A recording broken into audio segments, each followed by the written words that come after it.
সুপ্রভাত বন্ধুরা। আজকে সকালে ব্রেকফাস্টে বানালাম আলুর পরোটা, আলুর তরকারি, আচার। সব ডিটেলসে জানাবো কিভাবে কি করেছি। আলুটাকে বয়েল করে নিয়েছি, নিয়ে কড়াইয়ে ঘি দিয়েছি, ঘি দিয়ে আদা রসুন বাটা দিয়েছি, দিয়ে আলুটাকে দিয়ে দিয়েছি। নুন, হলুদ, একটু মিষ্টি, লঙ্কা কুচি সব দিয়ে আলুটাকে নাড়িয়েছি। তারপরে চাট মশলা, ম্যাজিক মশলা দিয়ে আলুটাকে ভালো করে করে নামিয়ে রেখেছি পুর দেওয়ার জন্য।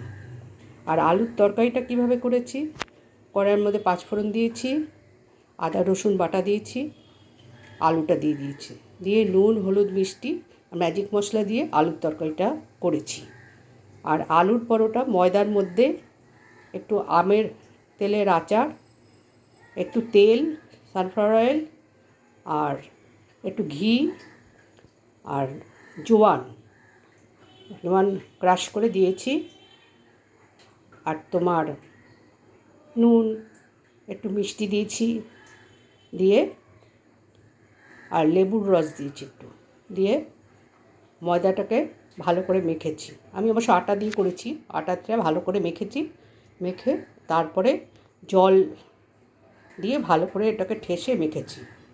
এরপর আলুটাকে পুর দিয়েছি, আলুর পুর আটাটার মধ্যে আলুর পুর দিয়ে বেলে এরকম গোল গোল করেছি। এবার তোমরা বলবে কীরকম হয়েছে, আমাকে কমেন্ট করে জানাবে। না ভিডিও বন্ধ হয়ে গেছে।